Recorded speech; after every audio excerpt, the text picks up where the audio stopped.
Hello everyone and welcome back to my channel. It's Christina from Our Home.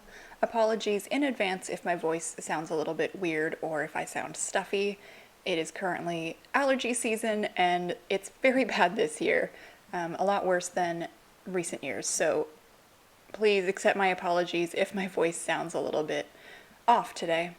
Anyways, I wanted to do another vintage advice video.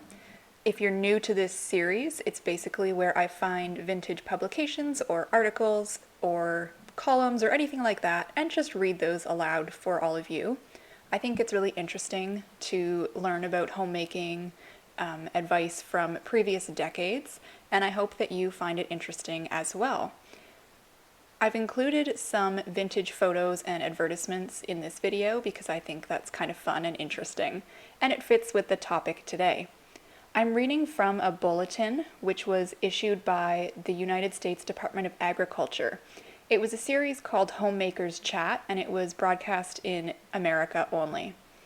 This one was released Friday, February 26, 1943, and the subject is Backyard Vitamins and Minerals, Information from Home Economists and Plant Scientists of the United States Department of Agriculture. Now let's get into what that bulletin said. Grow your vitamins and minerals in your own backyard this summer. That is what food experts of the United States Department of Agriculture say. Grow your own vegetables and help your family's health and your country's wartime food situation. This year, gardening is not only pleasant and profitable, it's a patriotic duty as well. Many more gardens and gardeners are needed this year if Americans are to have the variety of food they need to keep them fit. The plain fact is that you will not be able to buy as much of certain fresh vegetables and fruit as usual because they won't be at the market to buy. Even if commercial growers could raise all the vegetables the country would use, they would not get enough trucks and freight cars to haul them across the country. As for canned goods, Uncle Sam has already figured on taking half of all the vegetables commercially canned in 1943. So Americans are going to need all the food they can grow on 6 million farms and 12 or 15 million backyards and vacant land. The farm people are bearing the brunt of this great job. Millions of tons of what the food farms will produce this year are already earmarked for our armed forces and allies.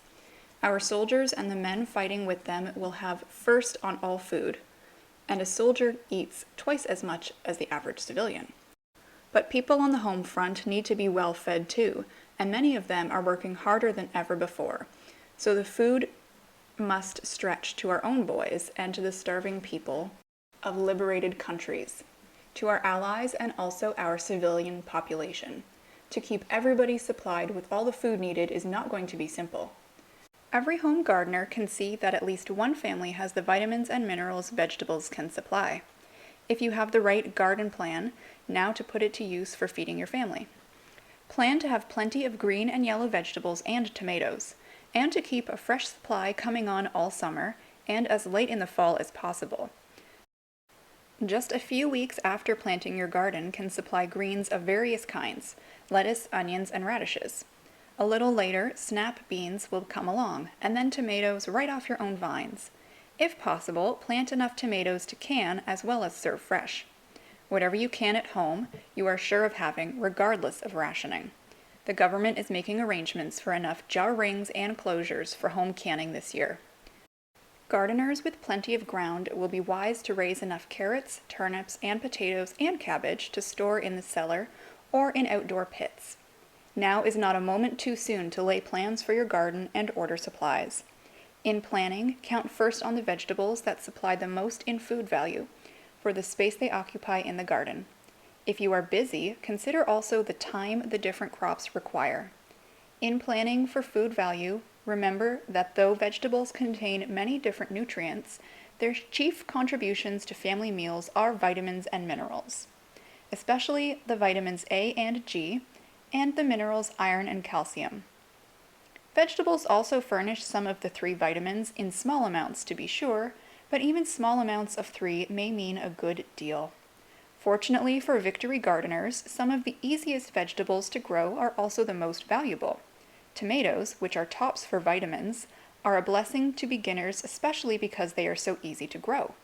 Cooking greens, such as turnip, beet, mustard, kale, or spinach, and salad greens, lettuce, green cabbage, and chard, are important for vitamin A, iron, and calcium, and are some of the most successful vegetables for spring. Green beans also rate for vitamin A and iron, and for vitamin C and some B2.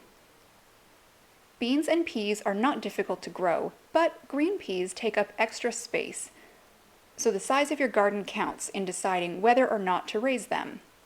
And green peas are a cool weather crop, most successful in cooler parts of the country or for a spring and vegetable garden. A few vegetables that don't rate much in vitamins and minerals deserve space in the garden for special appetizing qualities, like color or flavor. One of these vegetables is the onion, not so much for food value, but a wonder for seasoning. The very markings of many a low-cost dish. Another is the beet. The virtue of the beet is its bright red color, which often gives a lift to an otherwise pale meal.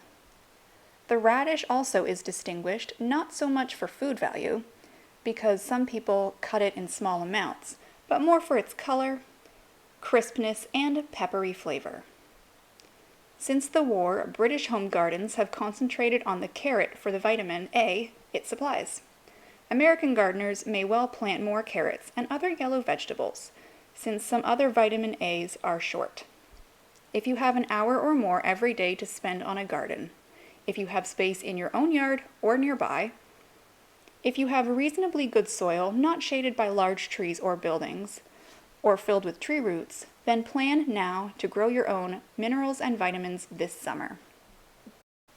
Thank you so much for watching this video. I hope that you enjoyed this edition of Vintage Homemaking Advice.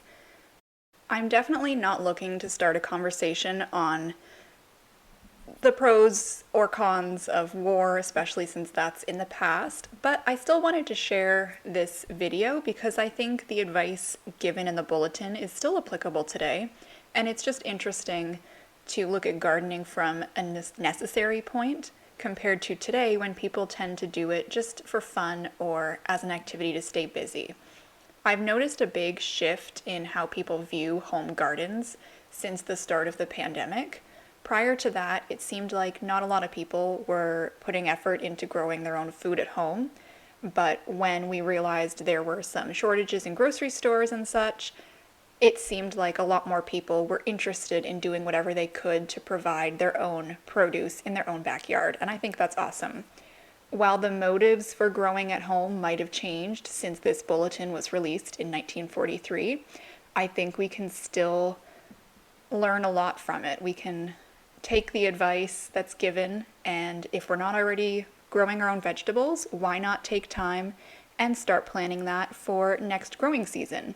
Or maybe a current growing season, depending on where you live and when you're listening to this video. I'm recording it in the end of August, and growing season is just about over where I live, but it's still fun to think about planning for next year's gardens, so I hope this video encouraged you to do that. If you like this video, feel free to check out the others in the Vintage Homemaking Advice playlist. That'll be up across the screen now. And if you like what you see on my channel, I hope that you consider subscribing. Thank you so much, and have a great rest of your day.